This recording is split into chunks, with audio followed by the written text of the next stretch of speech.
Hello everyone, my name is Shweta Singh. Welcome to my channel.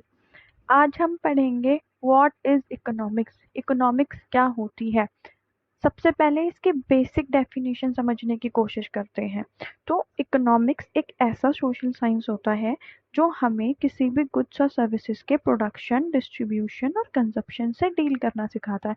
मतलब वो हमें ये बताती है कि जितना भी है प्रोडक्शन, वो हमें कितना प्रोडक्शन करना है, किन के लिए प्रोडक्शन करना है और प्रोडक्शन का प्रोसेस क्या होना चाहिए। सेकंड है डिस्ट्रीब्यूशन। सिमिलरली डिस्ट्रीब्यूशन का भी यही फैक्ट है कि डिस्ट्रीब्यूशन, प्रोडक्शन जो होगा उसका डिस्ट्रीब्यूशन कैसे कैसे करना है, कहाँ पे कितनी चीज़ कितनी क्वांटिटी डिस्ट्रीब्यूट करनी है। सिमिलरली कंजप्शन का, कि कंजप्शन हो कितना रहा है। प्रोडक्शन किस पे डिपेंड करता है? प्रोडक्शन कंजप्शन पे डिपेंड करता है कि कोई भी प्रोडक्ट है, गुड्स है, उसका कौन सी जगह पे कितना कंजप्शन हो रहा है।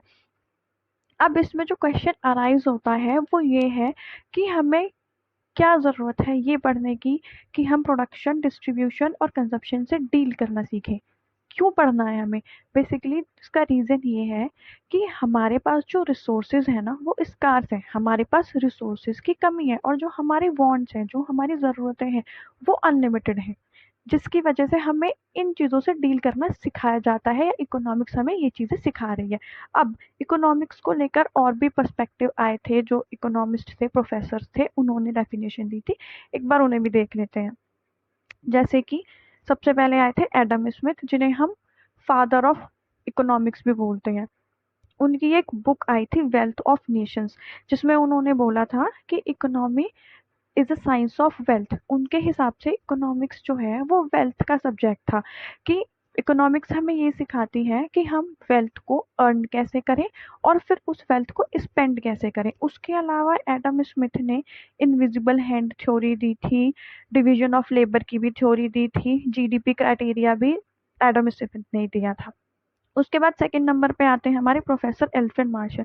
प्रोफेसर एल्फ्रेड मार्शल की बुक आई थी प्रिंसिपल्स ऑफ इकोनॉमिक्स, जिन्होंने उसमें मेंशन किया था कि इकोनॉमिक्स जो है ना वो साइंस है या वो सब्जेक्ट है ह्यूमन वेलफेयर का, मानव कल्याण का। उनके हिसाब से इकोनॉमिक्स वेल्थ के साथ साथ हमें मानव के कल्याण के बारे में भी सिखाती थी। और एल्फ्रेड मार्शल वो थे जो जिन्होंने सप्लाई और डिमांड का कॉन्सेप्ट दिया था, कंज्यूमर सरप्लस का भी कॉन्सेप्ट दिया था, प्राइस इलास्टिसिटी ऑफ डिमांड का कॉन्सेप्ट भी प्रोफेसर एल्फ्रेड मार्शल ने दिया था। थर्ड जो है वो थे प्रोफेसर लियोनेल रॉबिन्स। इनकी जो डेफिनेशन है ना इकोनॉमिक्स की, सबसे ज़्यादा एक्सेप्टिंग मानी जाती है। इन्होंने बोला था कि इकोनॉमिक्स जो है ना हमें स्कैर्स रिसोर्सेज है ना, जिन रिसोर्सेज की हमारे पास कमी है, उनके एलोकेशन के बारे में बताता है। वो हमें बताता है कि जो हमारे पास रिसोर्स कम है उनको एलोकेट कैसे करें। इन्होंने ना मेजरली तीन चीज़ पे ज़्यादा स्ट्रेस डाला था। पहली चीज़ इनकी ये थी कि ह्यूमन वांट्स है ना वो अनलिमिटेड है, कि जो हमारी ज़रूरतें हैं वो अनलिमिटेड है, उनका अंत ही नहीं है। दूसरी चीज़ पे इन्होंने ज़ोर डाला था कि इन ह्यूमन वांट्स को सेटिस्फाई करने के लिए जो रिसोर्सेज है ना वो स्कैर्स है। मतलब जो हमारी ज़रूरतें हैं उनको सेटिस्फाई करने के लिए रिसोर्सेज हैं ही नहीं कि हमारी सारी ज़रूरतें सेटिस्फाई कर सके, उनकी कमी है। थर्ड चीज़ इन्होंने बोली थी कि हम रिसोर्सेज का, जो रिसोर्स कम है, उन रिसोर्सेज का ऑल्टरनेट यूज़ कर सकते हैं। ठीक है, एक रिसोर्स के हम मल्टीपल यूज़ कर सकते हैं। अब जैसे कि लकड़ियों को काटा जाता है फर्नीचर के लिए, अब हमारे घर पे हम ले आए हैं सोफ़ा। अब उस सोफ़े का हम ऑल्टरनेटिव यूज़ भी कर सकते हैं। हम उस सोफ़े का इस्तेमाल बैठने के लिए करते हैं, हम उस सोफ़े का इस्तेमाल अपना लंच डिनर करने के लिए कर सकते हैं, हम उस सोफ़े का इस्तेमाल पढ़ाई करने के लिए भी कर सकते हैं। उनका ये कॉन्सेप्ट था। इसलिए उन्होंने बोला था कि इकोनॉमिक्स जो है ना वो साइंस है चॉइसेस का। वो हमें चॉइस के बारे में सिखाता है कि हमें कौन सी चीज़ कैसे चूज़ करनी चाहिए। उसके बाद इकोनॉमिक्स के रिसोर्सेज कौन कौन से होते हैं? इकोनॉमिक्स के चार मेजर रिसोर्सेज हैं: land, labour, capital and entrepreneur. सबसे पहले लेबर। लेबर क्या होता है? लेबर वो होते हैं या लेबर के अंदर वो कैटेगरी आती है जो फिजिकली और मेंटली अपने आप को या अपने एफर्ट्स को डालती है गुड्स और सर्विसेज के प्रोडक्शन के लिए। वो हो गया लेबर। सेकंड है लैंड। जितने भी नेचुरल रिसोर्सेज होते हैं जो हमें फ्री में अवेलेबल है वो लैंड के अंदर आते हैं। लैंड के अंदर सिर्फ ज़मीन नहीं आती है, लैंड के अंदर सारे नेचुरल रिसोर्सेज आते हैं: वाटर, मिनरल, फॉरेस्ट, क्लाइमेट, सारी चीज़ें जितनी भी हमें नेचर दे रही है वो सारी लैंड के अंदर आती है। थर्ड है कैपिटल। कैपिटल जो होता है ना वो मैन मेड रिसोर्स होता है प्रोडक्शन का। ठीक है, जैसे हमने कोई फैक्ट्री खड़ी कर दी है तो वो कैपिटल है, वो प्रोडक्शन का मैन मेड रिसोर्स है क्योंकि वो हमने बनाया है।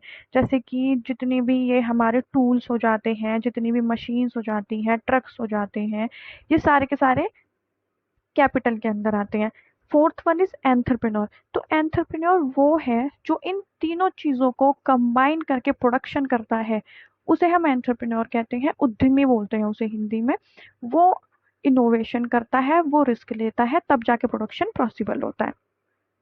अब इसके बाद जो मेन चीज अराइज होती है कि जो इकोनॉमी है उसकी सेंट्रल प्रॉब्लम्स क्या है। अब हमने पढ़ लिया इकोनॉमिक्स की डेफिनेशन क्या होती है, इकोनॉमिक्स से पर्सपेक्टिव कैसे चेंज हुआ, इकोनॉमिक्स से रिसोर्सेज कौन कौन से होते हैं। अब आता है कि इकोनॉमी की प्रॉब्लम क्या है। तो इकोनॉमी की फर्स्ट प्रॉब्लम है व्हाट टू प्रोड्यूस, मतलब क्या प्रोड्यूस करना चाहिए, हम किस चीज का प्रोडक्शन करें।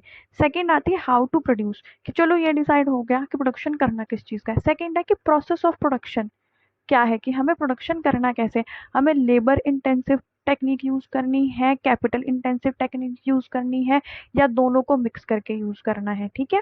थर्ड है फॉर होम टू प्रोड्यूस, कि हमें प्रोड्यूस करना किसके लिए है। अब फॉर होम टू प्रोड्यूस का मतलब है कि ये चीज हमारी डिपेंड करती है डिमांड पे और कंज्यूमर्स पे, कि कौन से कंज्यूमर किस चीज पे डिमांड कर रहे हैं, किस चीज की डिमांड कर रहे हैं। फोर्थ वन है कि कौन से प्रोविजन बनाने चाहिए इकोनॉमिक ग्रोथ के लिए, कि जो हमारी कंट्री में इकोनॉमिक ग्रोथ है उसको हम कैसे आगे बढ़ाएं, कौन कौन से प्रोविजंस हमें अपनाने चाहिए। अब जो हमारे टॉपिक का लास्ट है वो ये है कि इकोनॉमिक्स जो है वो क्या है, वो नॉर्मेटिव साइंस है या पॉजिटिव साइंस है। तो पहले हम ये समझ लेते हैं नॉर्मेटिव साइंस क्या होता है और पॉजिटिव साइंस क्या होता है। नॉर्मेटिव साइंस वो होता है जो होना चाहिए, जो हम अपने वैल्यू जजमेंट के बेस पे बोलते हैं। जैसे कि अभी हमने इकोनॉमी को जज कर लिया कि हमारी इकोनॉमी की कंडीशन कैसी है। अब हम अपनी हमने जज कर लिया, हम अपनी वैल्यू के हिसाब से, वैल्यू जजमेंट के हिसाब से अब सोचेंगे कि अच्छा हमारी इकोनॉमी की ग्रोथ अभी 5% है, हमारी इकोनॉमी की जो कंडीशन है हम आगे 6% कर सकते हैं। तो ये तो हो गया हमारा पॉजिटिव, कि क्या होना चाहिए, 6% होना चाहिए, अभी 5% है। पॉजिटिव क्या होगा इसमें, पॉजिटिव ये हो गया कि हमने जो पॉलिसीज इम्प्लीमेंट की थी 5 to 6% ग्रोथ करने के लिए, उसका इम्पैक्ट क्या पड़ा है इकोनॉमी पे। डेटा आने के बाद जो एक्चुअल चीजें हैं कि 6 हुई भी है या नहीं, वो होता है पॉजिटिव। जैसे कि 5 ईयर प्लान था, तो सेकंड 5 ईयर प्लान में हमने ग्रोथ जो है वो टारगेट की थी 4.5%। ठीक है, तो ये था हमारा नॉर्मेटिव साइंस, कि हमने अपनी इकोनॉमी की कंडीशन देख के पॉजिटिव एस्पेक्ट्स आए थे ये, कि 4.5 ग्रोथ रेट होनी चाहिए। लेकिन पॉजिटिव साइंस क्या आया इसमें, इसमें जो एक्चुअल ग्रोथ आई ना सेकेंड ईयर 5 ईयर प्लान की, वो थी 4.3%। इसका मतलब है कि जो एक्चुअल डेटा आया वो 4.3% था, जो पॉजिटिव साइंस है, और जो हमने टारगेट किया था वो था 4.5%, जो नॉर्मेटिव साइंस था। तो इकोनॉमिक्स दोनों ही होती है, नॉर्मेटिव साइंस भी कि क्या होना चाहिए, और पॉजिटिव साइंस भी कि क्या चीज़ें हुई हैं। आज के लिए इतना ही। अगर आपको वीडियो पसंद आई हो please do like and subscribe. Thank you and have a nice day.